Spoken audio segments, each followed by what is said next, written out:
kákìrà wa ọmọ Yorùbá ẹ jẹ́ abára wa yọ̀ ṣẹ̀ṣẹ̀ ká bára wa jó àwa ọmọ Yorùbá ti gòkè àgbà o.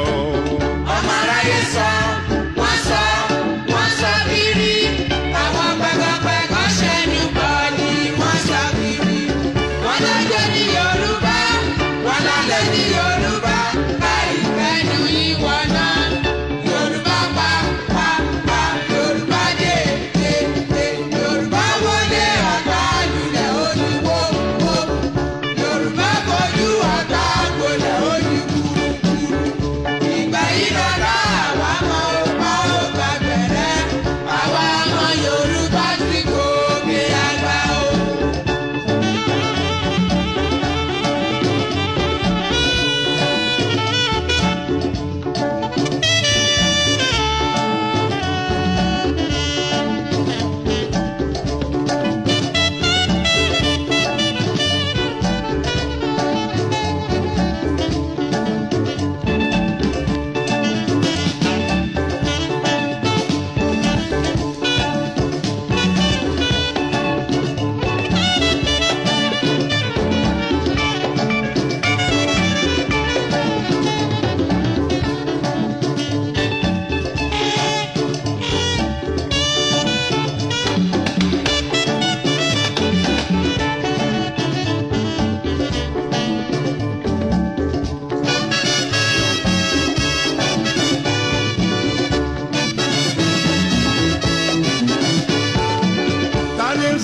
Lẹ́ni wá kó wá wo bí ilé tí ń jóná bí pápá kó wá wo bí mọ́tò tí ń jóná bí pápá kó wá wo bí ènìyàn tí ń yọ̀rọ̀dọ̀ bí àkàrà ẹ̀wẹ́ tiẹ̀. kó takuru.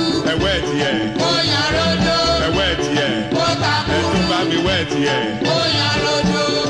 ìgbà yìí lọ́jọ́ àwa mọ̀ ọba ọba gbẹ̀rẹ̀ àwa náà bá Olódùmarè lólùgbèjà o àwa ọmọ Yorùbá ti gòkè àgbà o.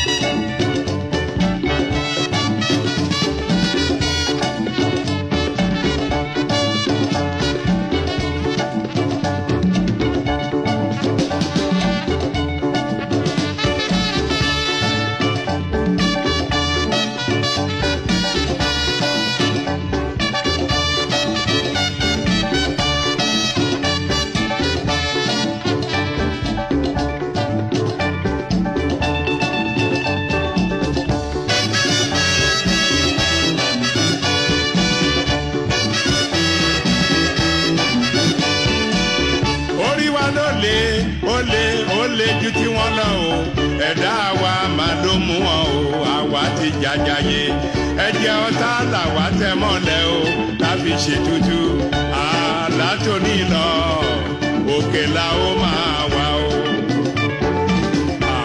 òkè la ó máa wà o látòní lọ òkè la ó máa wà o títí ayé o òkè la ó máa wà o aga jù wọ́n lọ. Ìjọyà.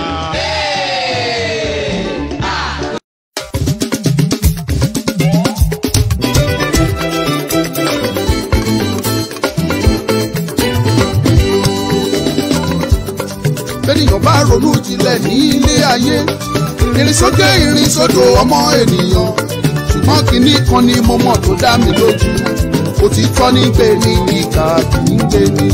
òtítọ́ ní gbé ní ìkà kì í gbé ní o. òtítọ́ ní gbé ní ìkà kì í gbé ní. òtítọ́ ní gbé ní ìkà kì í gbé ní. òtítọ́ ní gbé ní ìkà kì í gbé ní. òtítọ́ ní gbé ní ìkà kì í gbé ní. òtítọ́ ní gbé ní ìkà kì í gbé ní.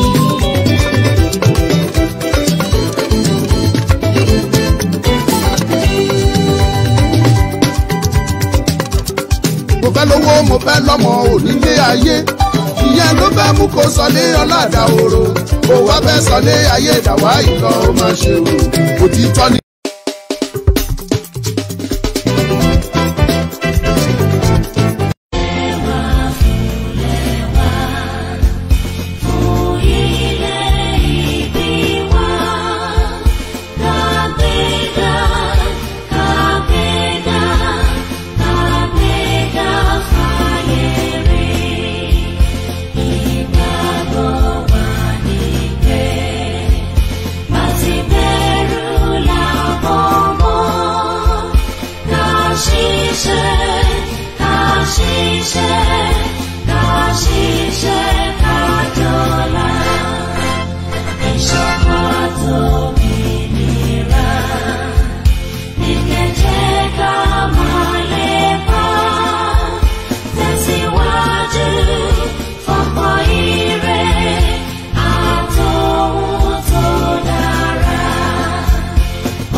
Navy blue check.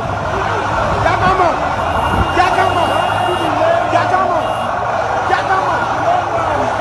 Jakama. Just see go. Just see go. People, one got you are confused. The love is too much. The love is too much. The love is too much. The love is too much. The love is too much. Jakama. Jakama. Let's go.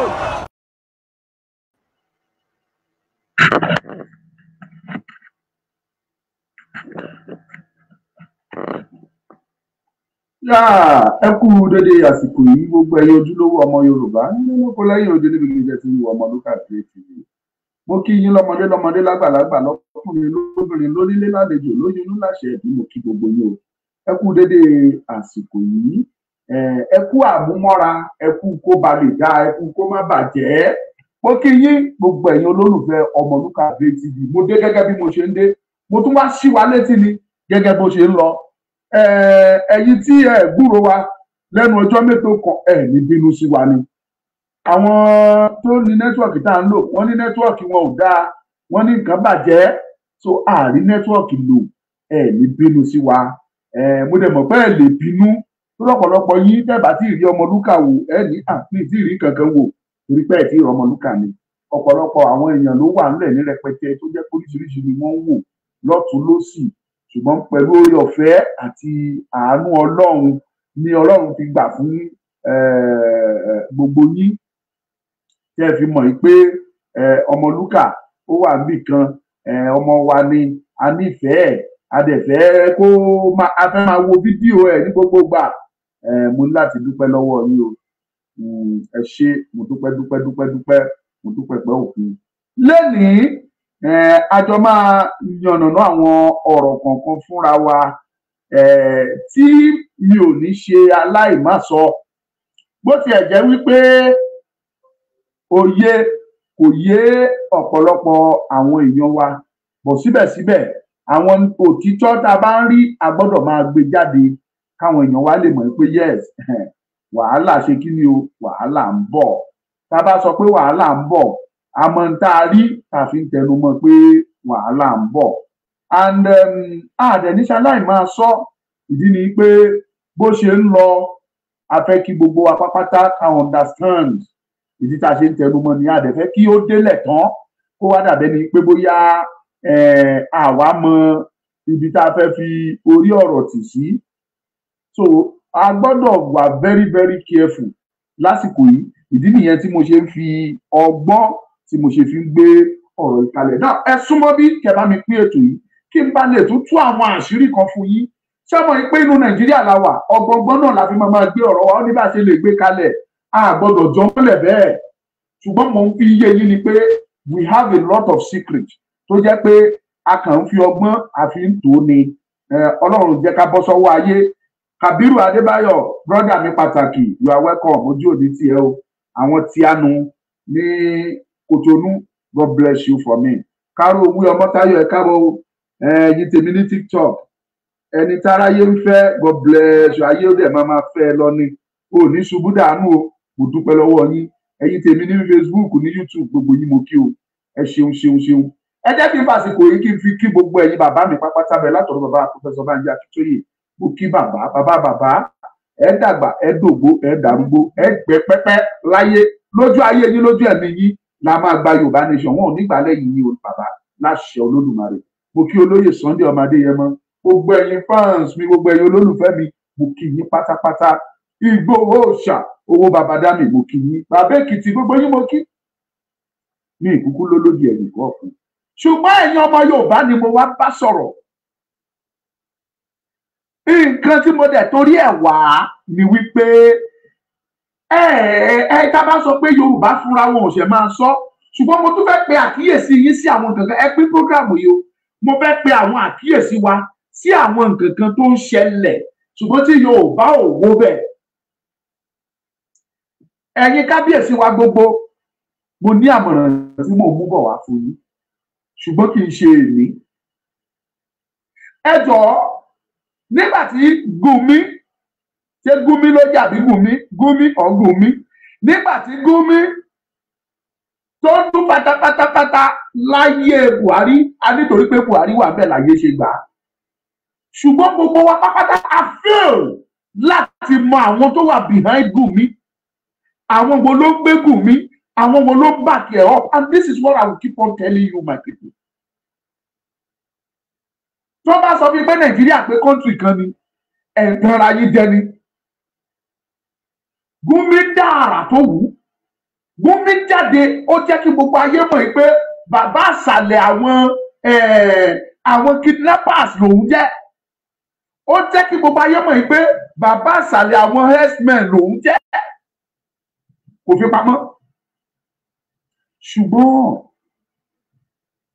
Tinubu wọlé tó jẹ́ ọmọ Yorùbá tí òun ṣe Fúlàní síbẹ̀síbẹ̀ Gumi ń dá gọ̀jọ̀gọ̀jọ̀ ó ń sọ̀rọ̀ fatafata bó ṣe wù ó ń rìn káàkiri from one place ibi tí àyè gba Gumi dé ó gbéra ó wá sí Ìgbòho nígbà tí Buhari wà ńbẹ̀ àyè gba Gumi báyìí ó sì rìn kiri ó ń dára wọ́n dẹ̀ ń jiyàn gbé lójoojúmọ́ òun dẹ̀ ń jáde ó ń dìfẹ́ǹdì wọn ó dẹ̀ ń jẹ́ kí Nàìjíríà gọọmẹ̀ntì mọ̀ pé kò sí nǹkan tí Nàìjíríà fẹ́ ṣe to an extent tó ní gut pé kí Nàìjíríà gọọmẹ̀ntì negotiate pẹ̀lú àwọn terrorist tó jí èèyàn tó jí àwọn ọmọ gbé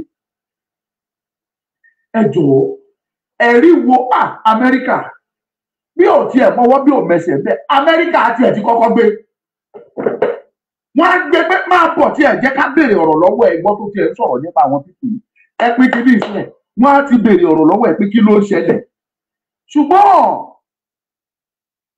ní Nàìjíríà ọ̀tọ̀ ni kì í wá ṣe pé kò sí ọpọlọ lórí àwọn sójà kì í ṣe pé kò sí ọpọlọ lórí àwọn DSS kì í ṣe pé kò sí ọpọlọ lórí àwọn ọlọ́pàá tí wọ́n fi lè gbéra láti wá gbé Gumi ṣùgbọ́n àwọn agbára tó wà lẹ́yìn Gumi ó ní agbára ju president fúnra ẹ̀ lọ. I am not expecting any one of you to believe me but I will say it torí ìgbà tó bá máa délẹ̀ lọ́jọ́ iwájú ẹ mọ̀ pé Ọmọlúkà dẹ̀ sọ bẹ́ẹ̀ Ọmọlúkà dẹ̀ sọ̀rọ̀ yìí ìtẹ́ máa sọ nìyẹn and that is how it will be. Now Gumi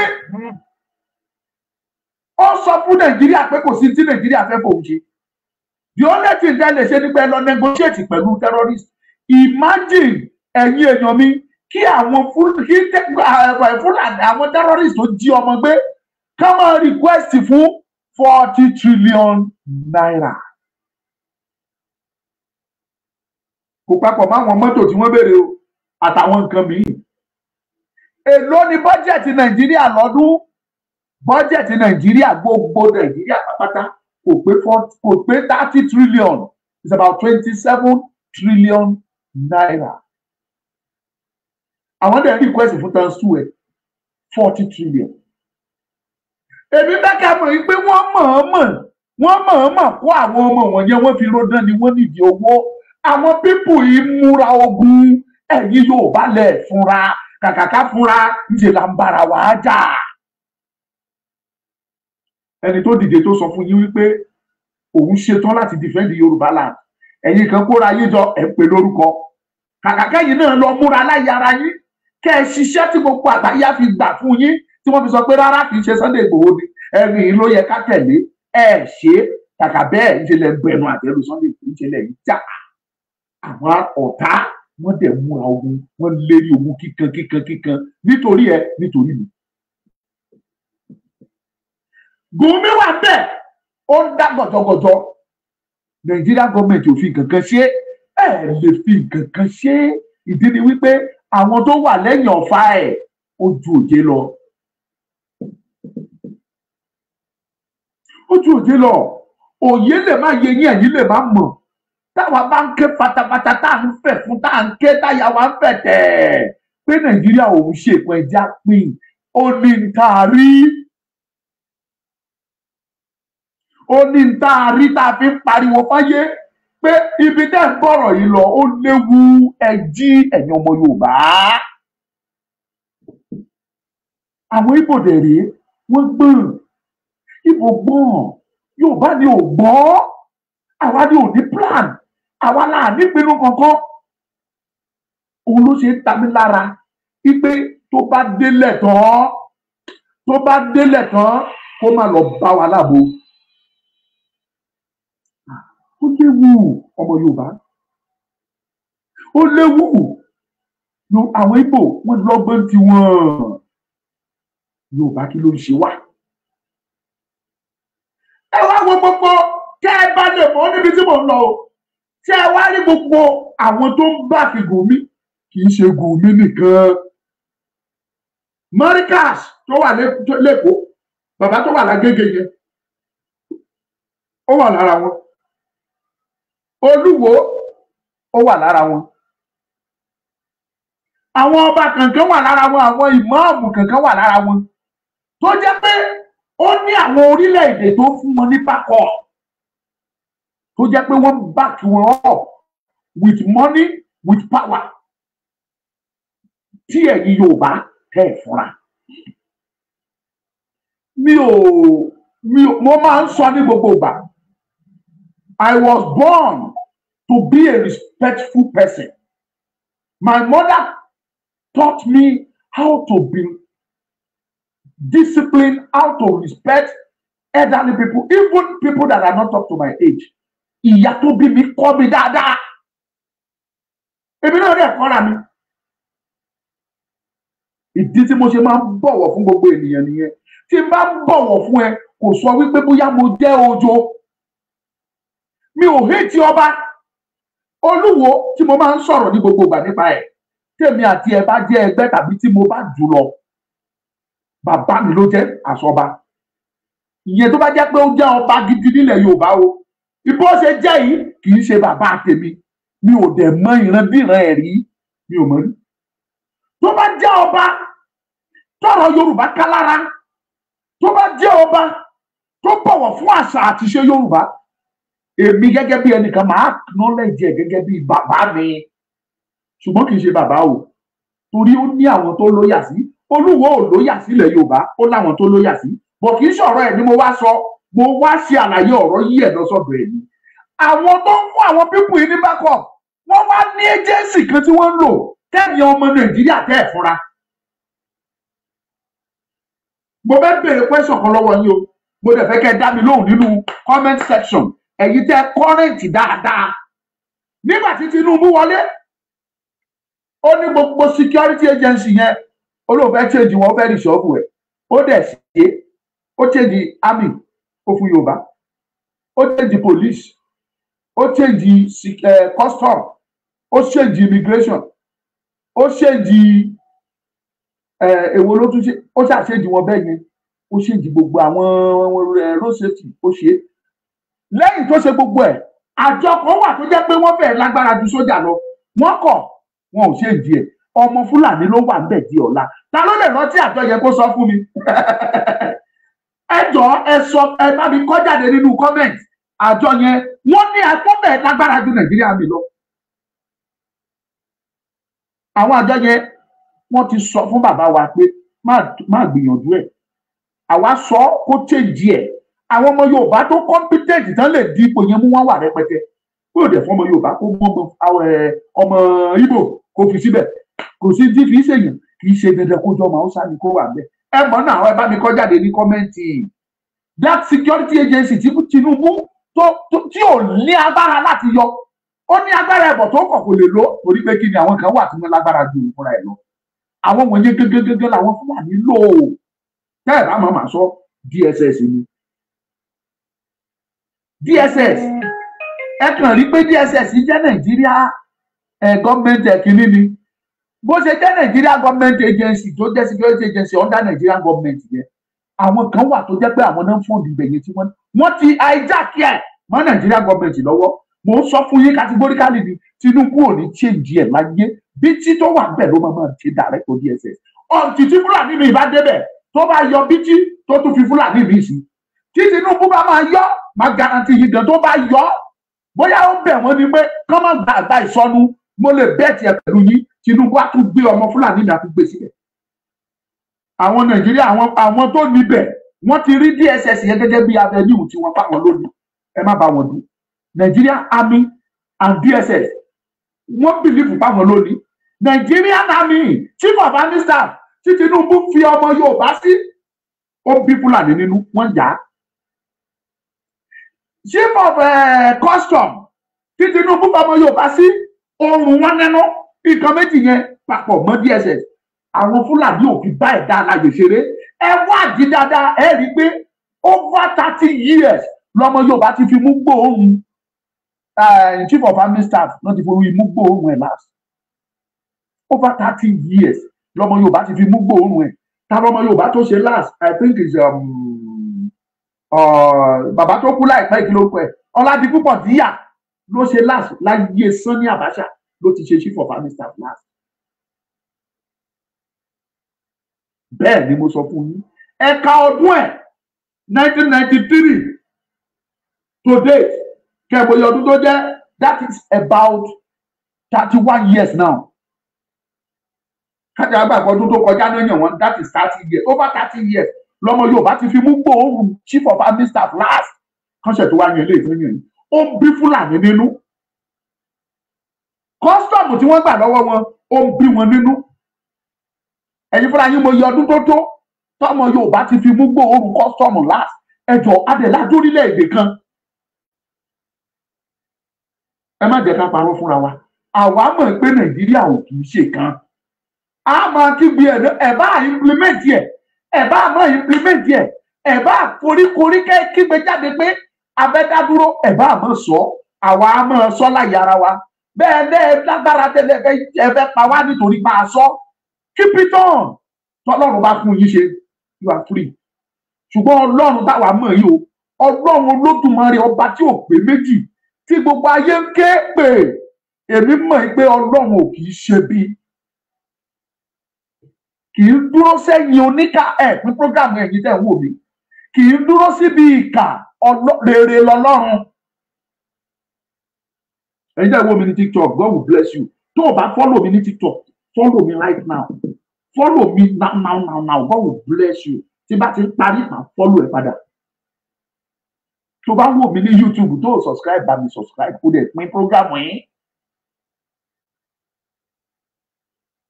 láàárín ọjọ́ bíi mélòó kan gbogbo bí nǹkan ṣe ń lọ mo sọ̀rọ̀ fún yín ẹ̀jìnlẹ̀ kì í jẹ́ kọ́rọ̀ mi kó tà lọ́dọ̀ yín ọ̀pọ̀lọpọ̀ bílíìfù yìí pé ìṣe ni mò ń sọ̀rọ̀ kì í ṣáà lè rò pé mò ń sọ ni kò rí bẹ́ẹ̀ ọmọ àgbà ni mí èmi a máa farabalẹ̀ gbọ́ ọ̀rọ̀ èmi a máa ṣe ìwádìí ọ̀rọ̀ máa dig into it máa ṣe findings I will keep on telling my people ẹni bá fẹ́ bú mi torí Tinubu kó bú mi Tinubu èmi ò lè ṣépè fún Tinubu o mi ò lè bú Tinubu o torí Tinubu ò lágbára a ti sọ fún yín tó bí mi nínú sí Tinubu ni pé Tinubu lọ ṣe president Nàìjíríà a ti sọ fún yín kó tó lọ bẹ̀ pé Tinubu kò ságbára lọ́wọ́ yín ó kàn fẹ́ jẹ́ president orúkọ ló fẹ́ jẹ́ kò sí kankan níbẹ̀ kò ságbára tó lè lò kò sí ìrànlọ́wọ́ tó lè ṣe fọmọ Yorùbá ẹ̀yin tẹ́ bá mọ̀ pé mo sọ̀rọ̀ yìí dẹ̀dẹ̀ gbọ́ ẹ kọ́ jáde kẹ́ sọ pé Ọmọlúkà ó sọ bẹ́ẹ̀ lóòótọ́ I have said this many times ago òun ló ń délẹ̀ yìí òun gangan ló ń délẹ̀ fẹ́ fojú ara yín rí Tinubu kò sí nǹkan tó lè ṣe mi ò ní ṣépè fún torí mo ti mọ̀ láti bẹ̀rẹ̀ yìí pé ó láwọn tó ń pàṣẹ Nàìjíríà mo ti sọ fún yín mo ní àwọn Fúlàní ló ń pàṣẹ ni wọ́n ń pàṣẹ Nàìjíríà àtàwọn tó ń bà kí wọn họ now láti ìgbà tí Tinubu ti wọlé tó ti rìsọ́ọ̀bù tó yọ Fúlàní kúrò ní sójà tó fọmọ Yorùbá sí tó yọ Fúlàní kúrò ní custom tó fọmọ Yorùbá sí tó yọ Fúlàní kúrò lọ́lọ́pàá tó fọmọ Yorùbá sí tó yọ Fúlàní kúrò ní immigration tó fọmọ Yorùbá sí àti gbáyé ní Nàìjíríà ti dà ló ti dojúrú mọ́ àwọn Fúlàní lọ́wọ́ nínú ti bí wọn ẹ rí i pé ìbínú yẹn wá pọ̀ ó rapid ó ní agbára gbogbo wọn bẹ̀rẹ̀ ìjà bọ́n ṣe ń jà ní Senate bẹ́ẹ̀ náà ń jà láwùjọ ọba wọn ní Obas Council wọn ẹ lọ wádìí gbogbo ẹ̀ là ń gbọ́ bọ́n ṣe ń jà ní Senate tán fi ọ̀rọ̀ ń nu Tinubu lára bẹ́ẹ̀ náà ń jà láwùjọ lọ́balọ́ba bẹ́ẹ̀ náà ń sọ láàárín ara wọn bẹ́ẹ̀ náà ń sọ láwọn ẹgbẹ́ àwọn Arewa Consultative Forum àwọn Àríwá Elders Council, àwọn this àwọn that, bó ṣe ń sọ láàrin ara wọn nìyẹn. Wọn ò fi pamọ́, fúnra ara yín mọ̀ pé inú ń bí àwọn pípù yìí nítorí tó ń ṣẹlẹ̀. Ẹ máa mọ̀, nídìí àti ṣàwáwí. Tí bá dẹ̀ ń sọ̀rọ̀, ní tí mò ń sọ yé mi, tí ò bá yé yín ìdí tí mo ṣe ń gbìyànjú àti tu pẹ́lẹ́pẹ́lẹ́ nìyẹn. Òun ló ṣe ni mo ṣe máa ń sọ tó fi máa ń dàbí pé mò ń ṣàwàdà. Ní ìṣàwàdà, òtítọ́ ọ̀rọ̀ ó máa ń korò, òun lèmi ṣe fẹ́ràn láti sọ. Torí kan tó korò ló dáa fára. Lẹ́yìn tí gbogbo wọn bẹ̀rẹ̀ ìbínú yìí tí wọ́n bẹ̀rẹ̀ sí ní jà, tí wọ́n ń sọ orí pé inú bí àwọn, rí pé ọ̀rọ̀ kidnapping, ọ̀rọ̀ pààyàn, ó wá increase, ó wá lé orú gọ́gọ́ sókè sí. Ẹ má jẹ́ kí n tàn yín. Rí pé Tinubu gan ò tiẹ̀ wá mọ tó fẹ́ sọ mọ́. Dáàdi wa ọ̀rọ̀ yóò yé mọ́. Mo sọ kankan fún yín, mo ní àwọn Fúlàní mọ̀ yín pé wọn ò lè rí Tinubu control. Ìyẹn ni wọ́n ṣe takú kó tó ṣe election yìí pé àwọn ò ní fún Tinubu ní tíkẹ́ẹ̀tì. Ẹ má jẹ́ tàn yín, gbogbo yín àjọ wà Nàìjíríà ni. Wọ́n ti fi tíkẹ́ẹ̀tì presidency, wọ́n ti gbé lé ọwọ́ Lawan. Wọ́n ti gbé lé Lawan lọ́wọ́. That is the then Senate president. Wọ́n ti gbé tíkẹ́ẹ̀tì lé lọ́wọ́ pé kó gbà. Nígbà tí wọ́n gbé tíkẹ́ẹ̀tì yẹn lé lọ́wọ́, Tinubu jáde, òun náà jà. Torí Tinubu is a dogged fighter. Akíkanjú lójú ogun ni Tinubu. Bàbá tó tó ó tó kọ́pì pé èèyàn rẹ̀ ó ja ìjà yẹn, ó bá wọn pò ó pẹ̀lú àwọn àṣírí kan ní o. Ọjọ́ táwọn àṣírí yẹn bá máa tún jáde gbọ́. Àwọn àṣírí kan wà tí Tinubu mú dání, yẹn ni Tinubu fi fà wọ́n lẹ́pọ̀n pé ṣé ẹ mọ̀ pé pọ̀n yín rèé lọ́wọ́ mi. Tẹ́ bá gbégbékúgbé lórí ọ̀rọ̀ yìí, màá fún ẹpọ̀n yín, màá fọ́ pò àwọn àgbáyé lárí ìtẹ́sí. Ìyẹn náà ṣe calm down. Òun náà ṣe solo. Ìdí dẹ̀ ni wípé wọn ò tí ì parí mission wọn, tí wọ́n plan kan ní sílẹ̀, wọn ò tí ì conclude lórí plan yẹn kó tó di pé wọ́n wage war against us. Wọ́n fẹ́ parí ẹ̀, wọ́n fẹ́ accomplish ẹ̀ kó tó di pé wọ́n declare ogun against wa. Á kà dàbí pé àdúgbò bá àdúgbò jà lẹ́ máa pè é, ó máa dogun. À ń súnmọ́ àwọn àgbà. Ẹ mọ àwọn ọmọ Yorùbá, ọmọ Yorùbá ń bá àwọn ọmọ Fúlàní, wọ́n bá wọn ṣọ̀rẹ́. Ọmọ Yorùbá ń bá wọn ṣọ̀rẹ́, àwọn náà ń bá wa ṣọ̀rẹ́, wọ́n jọ wà, wọ́n máa sọ ọ̀rọ̀ fúnra. Mo ní bàbá mi tó sọ yìí pé Mali ìdẹ̀wò yìí, ibẹ̀ ló ti gbọ́ àṣírí ọ̀rọ̀ jáde. Orílẹ̀-èdè Mali, ibẹ̀ ló lọ tó ti rí àwọn Fúlàní tó ti jọ ṣọ̀rẹ́, tó ti jọ rìn. Ibẹ̀ ni wọ́n ti tú àwọn àṣírí jáde. Kì í ṣe Fúlàní lásán o, àwọn ọ̀gá nínú iṣẹ́ ológun tí wọ́n lọ Mali ibẹ̀ yẹn, ibẹ̀ làṣírí ti tú sọ́wọ́ àwọn ọmọ Yorùbá, rí lára wọn bẹ́ẹ̀. Ṣé rí ìtẹ́mi ṣe ń tẹnumọ́ eléyìí ni pé tí mo rí tó ń bọ̀ yìí ẹ̀yin lè má rí, but a gbọ́dọ̀ kígbe ẹ̀ kẹ́ ẹ gbọ́. A gbọ́dọ̀ fọ́nrẹ́ rí ẹ̀ fún gbogbo àgbáńlá ayé, gbogbo ọmọ Yorùbá kẹ́ ẹ mọ̀ pé wàhálà ń bọ̀. Tẹ́ ẹ bá fi ojú inú wo ohun tó ń ṣẹlẹ̀ lọ́wọ́lọ́wọ́ báyìí ní Nàìjíríà, ẹ rí pé Tinubu ò sọ̀rọ̀ mọ́. Tinubu ó ti ju agbára ẹ̀ lọ. Ó ju agbára Tinubu lọ. Now ẹ jẹ́ kí wá tún gbé àkíyèsí yín sáwọn kankan. Lẹ́yìn Tinubu bí àwọn pípù wọ̀nyí, àwọn méjì tó jẹ́ bí aṣojú fún wọn, wọ́n sẹ́ẹ̀dì wọn ní kán lọ pé Tinubu kán bá Tinubu ṣèpàdé, kán bá sọ̀rọ̀. Wọ́n fi sí wọn lẹ́nu lọ́tọ̀ọ̀tọ̀. Àfa àfọlọ́run sọ ìyànda, God bless you my brother, thank you so much. Babangida ó kọ́kọ́ halẹ̀ ó halẹ̀ mọ́ Tinubu. Ó ní Tinubu ó ní kó máa múra o, sójà máa gbàjọba o. Tó bá jẹ́ wípé another person ló sọrú statement yẹn under the government of Fulani, ọjọ́ tó bá sọ irú ọ̀rọ̀ yẹn jáde, ọjọ́ yẹn náà máa gbé. Ẹ testify sí ti bá parọ́ èyí tẹ̀ wò mí. Tó bá jẹ́ pé another ẹ̀yà, bóyá ọmọ Yorùbá tàbí Ìgbò ló ìṣòro statement yẹn jáde under Fulani president yìí pé kí Fulani yẹn máa múra, sójà máa take over. don't be ẹ má jẹ́ ká tanra wa jẹ gbogbo yín lẹ mọ̀ wọ́n máa ọjọ́ yẹn ni wọ́n máa order arrest yẹ wọ́n máa ní kí DSS lọ píkì ẹ wá bọ́ọ̀ rán DSS á jáde á lọ gbé Adébẹ́mi Òjó kan ké God bless you ọjọ́ yẹn náà máa lọ gbé ṣùgbọ́n Tinubu ò lè ṣe anything torí pé kò ságbára lọ́wọ́ dájú wá sí ceremonial power ló wà lọ́wọ́ Tinubu fáàtì ni mo sọ pé a ti sọ fún kó tó jẹ president. Babangida la ẹ̀rọ ẹ̀gbàgà ó ní kí Tinubu máa múra ó ní Tinubu ó ní military will take over soon ṣé gbogbo alágbọ́ nínú news alẹ́ rí activities wọn pé wọ́n múra ẹ̀ lóòótọ́ ṣebí Abdulsalam ò sọ tiẹ̀ jáde in between nígbà tọ́rọ̀ yẹn di pé ó ní agbára tó le kokokoko tí bàtà yẹn láró tó ń dún lakọ́lakọ́kọ́lakọ́lakọ́lakọ́lakọ́lakọ́ ṣe bẹ́ẹ̀ rí pé Tinubu rọra gbéra wọ́n pe bàbá ní ọ̀gbẹ́ni ìyọjú sí mi tó bá ti fẹ́ rí wàhálà ó ti ń kọjá àbí tó yẹ kó o dé bàbá wa náà gbéra ó rọra gbọ́dọ̀ Babangida lọ ó jòkó eléyìí tí wọ́n ṣe fídíò ẹ̀kẹ́ rí èyí tó fẹ́ kẹ́ ẹ rí mi nígbà tó wọ inú ibi kọ́lọ́fì lọ wọn ò bí àyà ńlá fún ẹnikẹ́ni dáa kó tẹ̀lé wọn wọbẹ̀ débi tó ti fẹ́ ya fídíò níbi tán ti lọ sí tán ti pa tán ti sí tó o bá fẹ́ ṣèjọba ọdún mẹ́rin èyí pẹ̀lú ayọ̀ àtàlàfíà ṣọ́ra ẹ lórí Fúlàní wọ́n ti fún bàbá ní warning proper warning àwọn tán dẹ̀ rán sí Nigeria is our daddy land ọ̀rọ̀ mi lè máa rùn létí yín ṣùgbọ́n reality ni mò ń sọ fún yín wọ́n pé bàbá wọnú yàrá ni pé bàbá ẹ máa bọ̀ wọlé ṣé o fẹ́ parí ọdún mẹ́rin yẹn tó o bá ti mọ̀ pé o fẹ́ parí ẹ̀ lọ jáwọ́ lórí ọ̀rọ̀ Fúlàní o má dá sí mọ́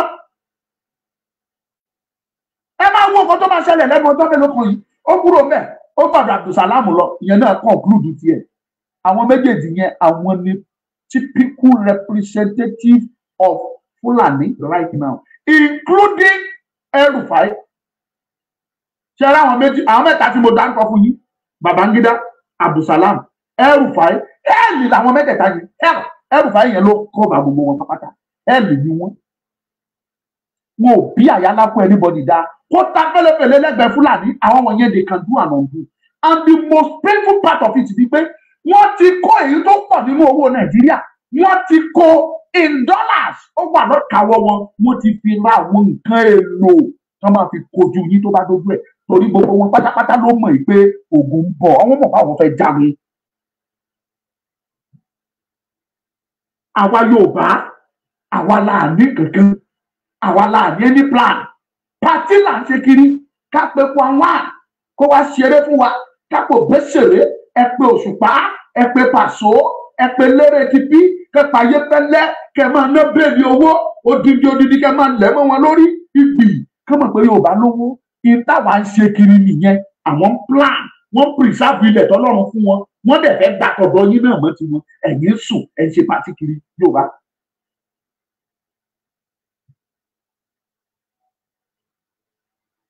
ẹ̀ ń ṣe pàtí.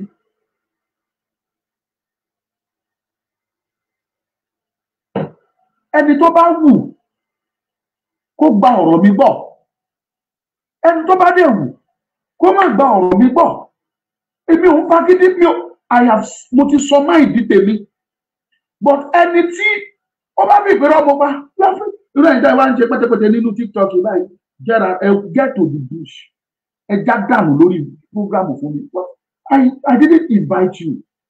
And I'm not expecting you to believe what I'm saying. If you believe it, that is your own cup of tea. If you don't believe me, that is your own cup of tea. Àwọn tó jẹ́ olólùfẹ́ mi tí wọ́n ń gbọ́n tí mò ń sọ oyè wọn. But for you that are hearing me for the first time, bí mo ṣe ń tẹnu mọ́ tí mò ń sọ fún yín. Onírọ́ lọmọlúkà. I told you kí Tinubu kó tó wọlé ká tó ṣe president mo ní ẹ lọ pẹ̀lẹ́ o. Tí Tinubu bá di president yìí, ẹ máa ra ráìsì ní 100,000. Àbí mi sọ Ọlọ́run sọ mi ìyàndá ṣé mi ò sọ Adébẹ́mi Òjó kan kẹwàá ẹ ti ń tẹ̀lé mi ó ti pẹ́ ṣé mi ò sọ ẹ tẹ̀rí mi ẹ jẹ́ testify sí mo sọ náà mo ní ẹ máa ra ìrẹsì ní 100,000 kódà mo ló máa tó 150 lẹ́nìí bá a bag of rice is 95,000 naira mo lọ bí tán ti ń ta ìrẹsì mo ní ìrẹsì mi tán mo fẹ́ lọ ra ráìsì mo sì ń fojú wò pé 75 mo débi tán ti ń ta ráìsì wọ́n ní foreign rice 95,000 naira local rice 75,000 naira ẹ̀yin èèyàn mi síbẹ̀ onírọ̀ lọ́mọlúkà gbogbo alájọ mu gàdí ẹ̀ báyìí ṣèbẹ́lẹ̀ tí mo tún sọ onírọ̀ ni mí nígbà wo bá máa bẹ̀rẹ̀ nínú tó fara hàn màá tún wá sọ fún yín ikú òní mi pa ẹ̀yin wọ̀nyí lẹ lè kú ẹ̀yin dẹ́ ń sọ pé rọ́mú pa yìí lẹ lè kú bọ́ mi ò tún gbàdúrà kẹ́ ẹ kú mo fẹ́ kó sojú yín kíyà yẹn jẹ yín kẹ́ ẹ lè rántí pé bọ̀bọ̀ yìí dẹ̀ sọ I don't pray for your death ẹ̀ ní kú ẹ bá ń pín programu iṣẹ́ ẹ̀ ní kú kan ò ní yín pàṣẹ aṣojú yín mo sọ́njọ́ náà lọ́hùn-ún mo ní aṣojú ẹ̀mí gbogbo yẹn ẹ̀ ní kú wọn ò dẹ̀ kú ó ṣojú ayé wọn báyìí ẹlòmíì ò rówó fi ra ìlàrí rẹ̀ sí ìlàrí that's about 20-something thousand naira ẹlòmíì ò lówó ẹ̀ ẹlòmíì ò lówó láti ra ìlàrí débi tó ti ń rà làjì ráìsì but that's not the issue today ibi tí mò ń lọ fún èèyàn ọmọ Yorùbá ni pé ẹ lọ pìpì ẹ lọ múra mo rí dọ́dọ̀ àwọn bàbá wa kan wọ́n dẹ̀ gbọ̀n wọ́n sọ ọ̀rọ̀ kan jáde bàbá yẹn ní Ọmọlúkà ẹ̀yin Yorùbá kan ń fi ìyà ń jẹra yín ni àwọn ọba ló dẹ̀ ń fi ìyà ń jẹ wá nígbà tí wọ́n sáìn treaty tí wọ́n sáìn ní 1914 wọ́n ní Aláàfin Ọ̀yọ́ wà níbi tí wọ́n ti sáìn yẹn bàbá mi God bless you bàbá mi àròpọ̀ ire àyọkúrò ibi òní kàn wá ló láṣẹ Èdùmàrè bàbá mi wọ́n máa gbá yìí ọmọ múlà méjì ojúṣe ẹyẹ o ẹ máa sún àti ẹ o bàbá mi gbére o bàbá yẹn sọ wípé àwọn ọba wa kan jáde kan sọ wípé enough is enough bọ̀tẹ̀rù ń bá àwọn kábíyèsí gbogbo mi ò dé blame wọn ṣùgbọ́n àwọn ọmọ tó bí wọ̀nyí àwa máa tì wọ́n lẹ́yìn ọba máa sọ̀rọ̀ ní tó bá máa gbà lá máa fún ọba máa sọ̀rọ̀ sẹ́ẹ̀ níbi tó rọ̀ lọ yìí kí n kò tọ́ kí o na wetin you go give am o tó bá máa gbà lá fún wọ́n pe Tinubu sípàdé Tinubu dé ó ní ẹ lọ fún Fúlàní nílẹ̀ kẹjẹ kan máa fi ṣoko kálàfíà lè jọba yóò bá ẹ fúnra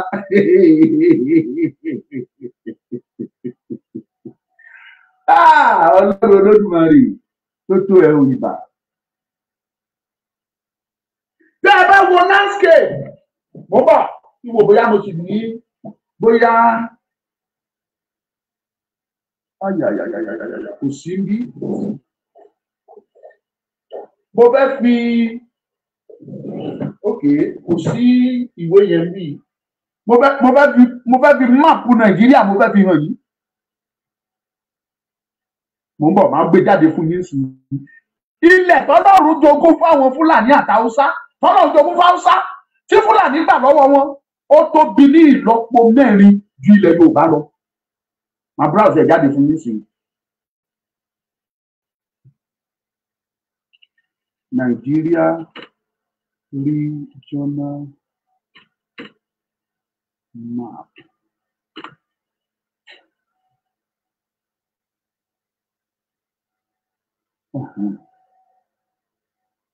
Mo ti rí èmi kẹ máa wá jáde mo fẹ́ fi hàn yín kẹ́ ẹ rí tí n bá sọ̀rọ̀ mo mọ tí mò ń sọ kẹ́ ẹ wo ìyàtọ̀ tó wà ní ilẹ̀ àwọn north kẹ́ ẹ wo eléyìí tó wà nílẹ̀ Yorùbá. Yes, mo ti get here. Images. Good. Wọ́n bá jẹ́ náà yín gbé jáde èmi. Síbẹ̀ wọ́n sì yé mu àti wá gbalẹ̀ yìí. Òun rè ilẹ̀ òun rè. This is the map. Wọ́n bá jẹ́ náà yín gbé sójú fọ́nrán kẹrin. ẹ má bínú ẹ̀jẹ̀ wo mi TikTok ẹ lè má rí wò.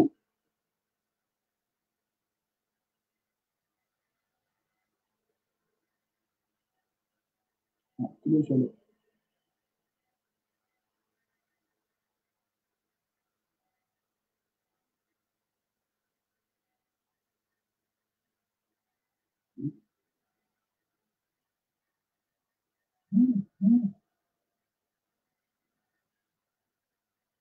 Ok, mo ti gẹ̀ẹ́tì ẹ má bínú oore ṣe bẹ́ẹ̀ ń wo báyìí ṣe rí this is Nigeria map ṣe bẹ́ẹ̀ rí ibi tán kọ Western region sí ibi tí wọ́n pè ní ilẹ̀ Yorùbá nìyẹn tó ilẹ̀ Yorùbá ó sì sún sókè díẹ̀ tí bèbè odò Ọya yẹn ibẹ̀ ní ilẹ̀ Yorùbá dé ṣùgbọ́n ibi tí wọ́n pè ní ilẹ̀ Yorùbá rèé àwọn ti claim gbogbo eléyìí tó tóbi ẹ sáà rí ibi tán kọ Northern region sí ibi tán kọ Northern region sí gangan ibẹ̀ ní ilẹ̀ tí wọ́n rí ẹ wo bó ṣe tóbi lọ rẹpẹtẹ ẹ wá wo bí tí ilẹ̀ Yorùbá kéré mọ́ tán kọ Western region sí ibi kékeré yẹn ẹ kì í fanú ńlá yẹn mélòó ló tó tẹ máa yọ jáde nínú ẹ̀ in terms of that landscape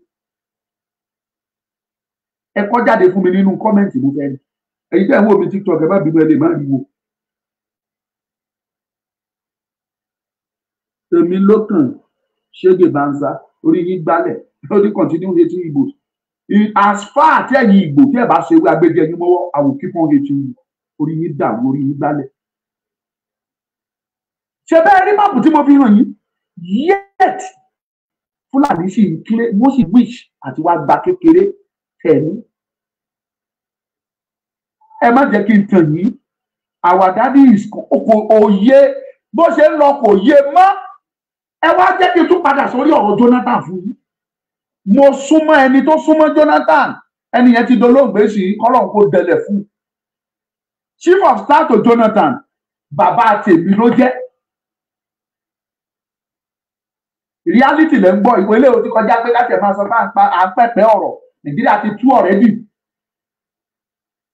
bàbá tèmi ní Arọ́bọ̀fà former chief of staff to Jonathan àwárí agbọ́ òtítọ́ clearly Jonathan was not in charge ceremonial president ni Jonathan jẹ́ crowd ọdún mẹ́fà tí Jonathan lò is just a ceremonial president lọ́bẹ̀ kó kan yànyàn sípò ṣe léyìí ṣe tọ̀hún kó dẹ̀ kówó jẹ àwọn tó fi síbẹ̀ kó sọ fún wọn kán kówó káwọn náà kó tiwọn oníkálukú kó kẹ́ẹ̀dẹ̀ máa bá ti yí lọ gbogbo activities economic activities of Nigeria Jonathan ò mọ anything nípa ẹ̀ gbogbo military activities of Nigeria Jonathan ò mọ anything nípa ẹ̀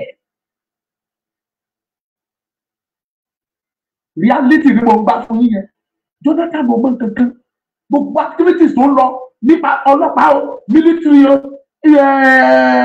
ètò ọrọ̀ ajé o gbogbo anything Jonathan jẹ́ president of Nigeria ni lẹ́yìn but àwọn tó ń ṣe president wọn mọ̀ra wọn gbogbo ẹ̀ la gbọ́ ìyẹn là wá fi tẹnu mọ́ nígbà tí Tinubu ta púpọ̀ wọn ṣàṣe president bàbá òun ní jẹ́ kó orí president yìí ṣe as I'm speaking with you àfi tẹ́ ẹ bá fẹ́ parọ́ ọ̀rọ̀ yẹn ti yí mọ́ Tinubu gan lọ́wọ́ báyìí kò yé mọ́ àwọn tó ń gbé dáàdi wa Tinubu ẹ bá mi ẹ̀yin tẹ́ ń wò mí TikTok ẹgbẹ́ láìkì yẹn lọ sórí 5k fún mi God will bless you. àwọn tó dúró ti Tinubu lẹ́kẹ̀sí ń gbé Tinubu díẹ̀díẹ̀ if not Tinubu á ti sọwọ́lẹ̀. àwọn tó súnmọ́ díẹ̀ àwọn gbàjà they don't care but àwọn náà sì ń dọ́gbọ́n gbé bàbá sàmọ́ mọ́ra wọn as a president Tinubu is not free. nígbà tí wàhálà ṣẹlẹ̀ ní Niger Tinubu ò free ọwọ́ ẹ̀ jábọ́ ni kò lè ṣe anything nígbà tí wàhálà ṣẹlẹ̀ ní France ní Mali ọwọ́ ẹ̀ jábọ́ ni kò lè ṣe kankan. He couldn't do anything and you are a president of the largest black nation of the world. Nǹkan tí dáàdi wá dẹ̀ torí ẹ̀ lọ ṣe president nìyẹn. I want to be addressed as the president of the largest black nation of the world. Ṣé wàá rí nǹkan tó gbogbo tó ṣẹlẹ̀ yìí? Kì í ṣe pé Tinubu fúnra ẹ̀, kì í ṣe pé kò lè lo agídí pẹ̀lú wọn, kì í ṣe pé kò lè jà, ó lè lo agídí ó lè jà, ṣùgbọ́n nǹkan gánágáná ti bàjẹ́. Ẹni tó bá fẹ́ fúláàgì kó fúláàgì kò kan yé. Ẹ̀yin tèmi ni kí ẹ bá mi pín, ẹ má jò sun yín, ẹ pín sí group, ẹ pín sí gbogbo group pàápàá, ẹ jẹ́ káwọn èèyàn gbọ́ òtítọ́. Ẹ má ṣe pè fún Tinubu, ẹ fi ilẹ̀. Mi ìmọ̀ rí kí n ṣe pé bóyá ó ní kan tó ṣe fún mi báyìí mo ṣe ń sọ bẹ́ẹ̀. Bọ̀tí gbogbo tó ń ṣẹlẹ̀ àwa fúnra wa mọ̀ yìí pé agbára Tinubu ò lè gbé. Ìtò bí èmi nínú sí òjú pé ó gbà láti lọ ṣe president Nàìjíríà. Torí àwọn pé kò sára àti Tinubu fẹ́ dá, kò sí májíìkì tó fẹ́ ṣe. Àwọn tó ní Nàìjíríà máa pàṣẹ and they are still on it. Àwọn Arab, àwọn Turkey, àwọn Iran, Iraq, Saudi tí wọ́n bá kí Gumi, wọ́n wà ń bẹ̀. They are bringing money, they are bringing weapons. Lójú ayé Nàìjíríà, lójú ayé DSS, lójú ayé army, lójú ayé ọlọ́pàá, Gumi ń gbé helicopter ó lọ ń ṣàfún oúnjẹ fáwọn bandits nínú igbó. Nàìjíríà gọ́ọ̀mẹ̀ntì dẹ̀ fojú wọn rí and they did nothing. No, this is enough to tell you that something is going on. Do I need to shout? Do I need to tell you? Ipe bó ṣe rí rèé kí wọ́n fúnra ẹ̀ kọ́ mọ̀ pé nǹkan kan ń ṣẹlẹ̀. Ọ̀rọ̀ ti Gumi yẹn ó kàn ní bó ṣe jẹ́ dìbò. That is not the way out. Even gan gbé Gumi máa ń garanti pé wọ́n àgbéjù lẹ̀ ni wọ́n ń gbé ọmọdé gbégi eléra bí bàbá ti ń sọ. Bọ́n bá gbé Gumi lẹ̀ ni wọ́n jù lẹ̀ ni. Kò sí tí wọ́n fi ṣe. Kò sí tí wọ́n fi ṣe. Àṣẹ̀yìnwá àṣẹ̀yìnbọ̀ àwọn tó jẹ́ aṣojú Fúlàní wọ́n pe dáàdi wa wọ́n bá sọ̀rọ̀ níkọ̀kọ̀. Dáàdi wa jáde láti bẹ̀ ó ní ẹ lọ fún Fúlàní nílẹ̀ for peace to reign. Ẹ gbàgbé wípé àti fún wọn nílẹ̀ wọ́n ti ń jogún ilẹ̀. Tẹ́ ẹ bá tún wá fún wọn nílẹ̀. King David, this way is always you see yourself. Ṣé ẹ̀rọ dáhùn sọ nípa àwọn ọmọ Ìgbò? Ẹ wọ ọmọ Ìgbò báyìí. Ó ní èmi ló kàn ṣe gèbánsa. Ó fọ orúkọ Yorùbá. Ìgbò ni ó kọ. Èyí tún táwọn ọmọ Ìgbò pa tán fi ba Nàìjíríà tán fi tú kádọ̀lá nìyẹn. Mi ò torí ẹ wá bí. So o fẹ́ mú mi fún gbò lọ́rọ̀. Mo ti ṣe findings yín lẹ́kùnrẹ́rẹ́. Ẹ̀ṣẹ̀ tí Yorùbá bá ṣe Ìgbò ẹ gbé jáde kẹ wá sọ. Èmi ti ṣe findings tí gbogbo atrocities ẹ̀yìn Ìgbò mo ti ṣe ó kúnlẹ̀ bìbà ni. Ó kún ọwọ́ mi bìbà nílẹ̀ kún ni. Mo mẹni tó ń tẹ̀ mí mọ́lẹ̀ pé kí n ní sùúrù. Mo mọ tó ń tẹ̀ mí. Bọ̀dà mi ò ní ní ẹ gbọ́ wíriwìri ọ̀rọ̀. Torí lè jẹ́ dá nínú ọ̀rọ̀ ìran Yorùbá ló ń jó òun ẹ̀yìn Ìgbò. Ẹ gbọ́rọ̀ lẹ́nu mi. Ṣẹlẹ̀ bàjẹ́ ni. Ẹ̀yin díọ̀ tó lé wọn. Yes, ó bẹnu mi. Ṣé ẹ̀yin ò pè wá lólè? Ẹ pé Yorùbá lólè ni. Ẹ pè wá lọ́dàlẹ̀ ni. Àbẹ́ ẹ pè wá lórúkọ kò ní yẹ yín. Ibi tí mò ń lọ kọ́ ni wọ́n ti ṣe fẹ́ máa múnú bí mi. Wọ́n mọ̀ ń wá sórí iṣẹ́ òbí mi kán lè distract mi kí n má bàa ráyè sọ́ọ̀tì. Èmi ọmọ dúkà fúnra ẹ̀. Ilẹ̀ fẹ́ fi bí ṣe kí ni jẹ́ oyin fẹ́ ṣe. Ìkú gbà méjì. You know hear wetin I talk? Person no dey die twice o. Na only one time person dey die o. If person die finish, if you like, you go put am for fire. You no know. If you like, shoot am gun 500 times. If you don die, one bullet, you don die to that. You no know the 500 bullet, you just waste am. If you like, throw am for water. If you drink water, you don't know, you don't die. If you like, chop am well, small. You don't know anything, you don't die, you don't go. Na only once. When you say, that is all. Moreover, me, you as they look at me, so I no be your meat. You cannot do anything. I stand gidigba with my Almighty God. Ọba ọba tó tẹ́rẹ̀rẹ̀rẹ̀rẹ̀rẹ̀rẹ̀rẹ̀, ọba tó níbi tó lẹ̀ mímí ní káwọ́. Bẹ́ẹ̀ bá gbọ́wọ́ ẹ tẹ̀ mí. Ẹ̀yin forí sàpáta ọ̀ràn, àpáta forí sẹ́yìn ọ̀ràn. Bẹ́ẹ̀ bá dárí sọ ní ọ̀ràn mi, àpáta lè ní ẹ̀yìn lẹ́yìn. Ẹ má gbìyànjú ẹ o. I don't like fake news, bro. You dey craze. Ṣé ìwọ current o rí news tó lọ? I am only speaking based on the news. So Adéfẹ́mi mi ò ní àdìgbádùn yìí jàre ẹ̀mí náà gbádùn yìí jàre tẹ́ dúró tìyà kò ní bàjẹ́ fún yín. God bless you always. Àwọn middle bed ló fún àwọn midlondon ní support àwọn country ní Iran, Saudi, Qatar. Yes ló bá wọn sọ fún yín àwọn ló ń fún wọn ní backup àwọn ló ń bá kí Gumi gbogbo ilé ìdá tí Gumi ṣe yẹn Gumi mọ̀ọ́mọ̀ ṣe ni because of what ó ní bá tí wọ́n bá gbé lẹ́nu ìwájú lẹ́ni Tinubu jáde nínú meeting ó ní kí Yorùbá fún àwọn Fúlàní nílẹ̀ Jesus Christ of Nazareth. Ẹ̀yin ọmọ Yorùbá ẹ̀yin ọba ẹ̀yin ìjòyè ẹ̀yin ọ̀dọ́ ẹ kígbe síta. A single parcel of Yoruba land must not get out to anybody. It is dangerous.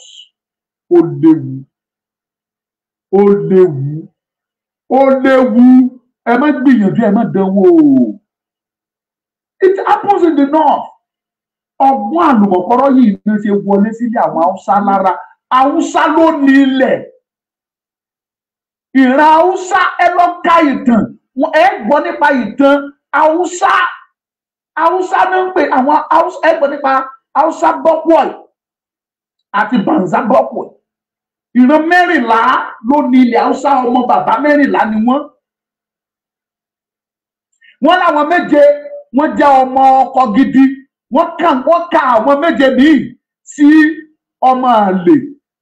Ṣùgbọ́n síbẹ̀síbẹ̀ gbogbo wọn ni wọ́n fún ní thank you for the car Dr. Sam Boduri thank you so much God bless you. Wọ́n ka àwọn méje yẹn wọ́n kà mára wọn gbogbo wọn ló jọ ní ilẹ̀ gbogbo wọn náà nílẹ̀ pátápátá. Ilẹ̀ yẹn làwọn Fúlàní dọ́gbọ́n wọ àárín wọn. Wọ́n gbà lọ́wọ́ Haúsá tó di ilẹ̀ yẹn ló di ilẹ̀ Haúsá Fúlàní lè ní. Ó ti di Haúsá Fúlàní. It is Hausa land, not Hausa Fulani. But today, Fulani ló ń control gbogbo ilẹ̀ yẹn bó ṣe pọ̀ tó ṣe bí mo ti fi máàpù wọ̀n yín. Òòrè, this is the map. Ẹ wo northern region bó ṣe tó jàràjàrà as big as this northern region is. Then wò gbogbo àwọn tó ti jẹ president rí láti north then wò they are all Fulanis. Fulani ni gbogbo wọn. Gbogbo gómìnà tó ní pátápátá Fúlàní ni gbogbo wọn. Gómìnà kan ṣoṣo tó jẹ́ ọmọ tó jẹ́ Haúsá gangan òun ni Sakarau. Ẹ gbọ́ Sakarau nìkan ni ọba ni gómìnà tó sì jẹ́rí tó jẹ́ original Haúsá. Gbogbo gómìnà tó jẹ́rí pátá ní north they are all Fúlàní. Yàtọ̀ sí gómìnà the current president current vice president tó jẹ́ Kanuri ọ̀pọ̀ kó jẹ́ Kanuri gbogbo wọn ganan ti hands down fún Fulani they agree themselves to be Fulanis. Tí n bá sọ̀rọ̀ fún yín èmi ṣèwádìí tèmi ni it may not be 100% accurate but kì í ṣe pé kí n sọ nǹkan fún yín kẹ́ ẹ ṣe ìwádìí kẹ́ ẹ má bá 90% accurate nínú nǹkan tí n bá sọ fún yín. That is me for you.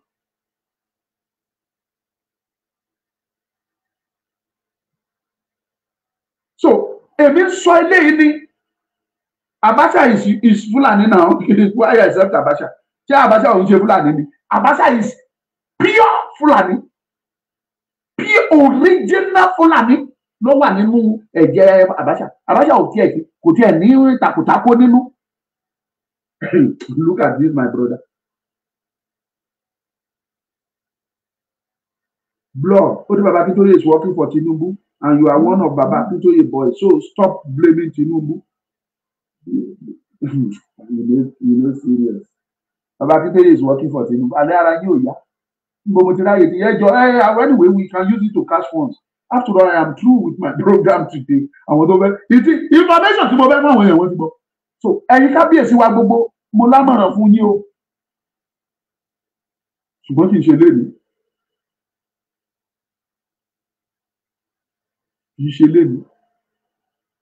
Mo mú àmọ̀ràn yẹn bọ̀ wá fún yín. Ìgbọràn sàn jẹ́ bọ̀ rí.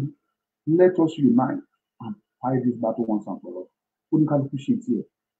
I keep on telling people. Nígbà tí Yorùbá tó dá dúró lọ́tọ̀ nítorí ọ̀rọ̀ region àbí kí náà ń pè tá à ń ṣe regional government, gbogbo yín lẹ mọ̀ bí Yorùbá ṣe rí. Yorùbá dàgbà sókè, àwọn orílẹ̀-èdè káàkiri àgbáyé ló wá ń bá Yorùbá ń bá bàbá wó lọ́wọ́. Bàbá báwo lẹ ṣe ṣèjọba yìí, free education, ilé ọ̀fẹ́, ibi kan bí tọ̀hún oníkálukú inú wọn dùn. Wọ́n bá bàbá wó lọ́wọ́ ń sign agreement, wọ́n sign agreement. At the end of the day, gbogbo ẹ̀dá lẹ́nìí, gbogbo ẹ̀ ló ti lọ. Gbogbo ẹ̀ ló ti tán, gbogbo ẹ̀ ló ti dorí kodò. Torí kíni? Torí pé wọ́n fi tipátipá ní ká máa ṣe papọ̀. Imagine ká pa 10,000 naira lẹ́kọ̀ọ́, kán ní ká máa kó 10,000 yẹn bọ̀ l'Ábùjá, a kó lọ fún wọn l'Ábùjá, ó d'Ábùjá wọ́n wá bu. Nínú 10,000 naira yẹn wọ́n wá fún Èkó ní 1,000 naira nínú ẹ̀. Ẹ̀dọ̀ ìyànjẹ wo ló tó yẹ láyé? Imagine kí Kebbi State kó pa 1,000 naira wá, kán wá fún Kebbi State ní 7,000 naira. Ìyànjẹ wo ló tó yẹn láyé? Ṣùgbọ́n a máa sọ, a máa dàbẹ́ ni pé ṣe là ń sọ àsọdùn. I am not expecting you to believe me, but I have said this. Most of àwọn nǹkan tí mo sọ fún yín a year ago is ó manifest báyìí, ó ń ṣẹlẹ̀. Mi ì ní fọ́ọ̀sì ẹ. Ọlọ́run ló ń darí ẹ̀mí mi. A lot of people bá máa sọ̀rọ̀ wá lọ́mọ Lúkà, ó ní kan tó máa ń mutí kó tó wá sí orí prógrámù ẹ. Mi ì mú, mi ì ní bá ẹ mú, mi ì fi sìgá kẹnu mi rí débi tí mo ti fẹ́ fagbó.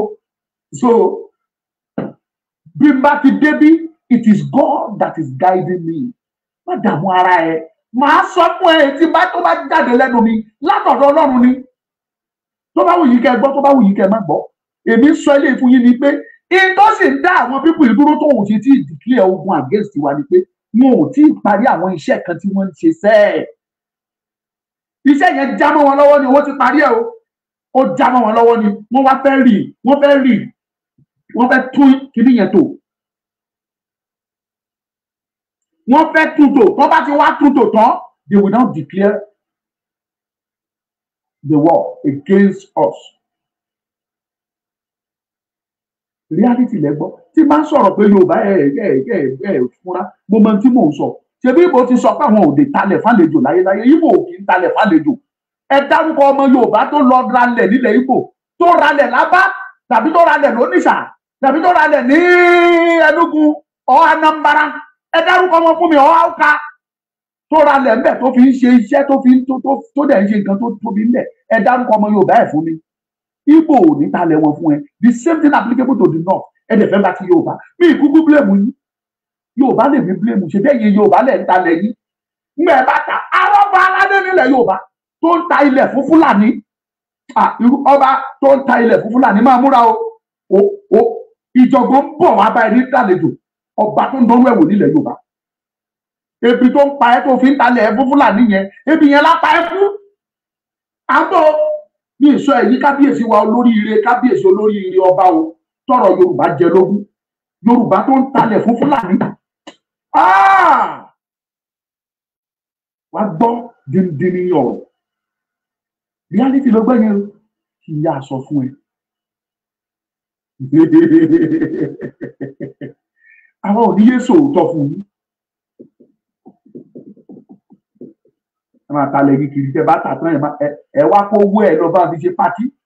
Màmá mi ń joyè, bàbá mi kú, bàbá tó ti kú látọdún pọ̀ ẹ máa lẹ́ẹ̀jì ẹ máa náwó fún ẹ wá gbàgà bẹ́ẹ̀lì gbàgà ẹ máa ná fóṣùpá, òṣùpá máa kì mí, ìyẹn náà máa kì ẹ.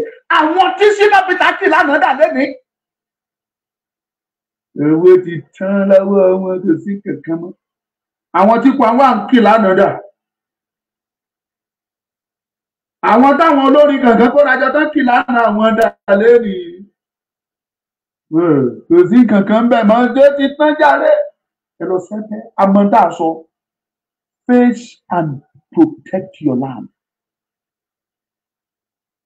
Ẹ jẹ́ ká protect ilẹ̀ yìí, ká protect ẹ̀kọ́ gbàmọ́ wà lọ́wọ́ tó bá gbà á, wọ́n bá di wàhálà tán gbogbo alájọ máa mú gàrí ẹ̀. èyí tí mo sọ lánàá tẹ́ ní kí n gbẹ́nu yín lọ kí n gbẹ́nu mi sọ̀hún ó délẹ̀ ẹ̀sìn gbogbo nílẹ̀ ẹ̀yìn jẹ́ ìgbádùn ẹ̀ lọ́wọ́lọ́wọ́ ṣébi nìkan ni wọ́n ń ta ráìsì fún ní 90,000 àbí 95 kì í ṣèmi nìkan ìwọ tó sọ̀rọ̀ yìí tó bá ń ra ráìsì wàá òwò náà mọ́ lára ẹ̀yin apọ̀dà dìdì ní dírògbò gbogbo ẹ bá mi gbé program yẹn ṣí ẹ that will be all for today ẹ pàdé mi níjọ́ Monday tàbí lọ́la lágbára lọ ó ṣeé ṣe kí n lálejò lọ́la lọ́la yìí ó ṣeé ṣe kí n ní ẹ pàdé mi as usual aago mẹ́jọ ni oh God àwọn bíbí dẹ̀ fẹ́ kí n sọ̀rọ̀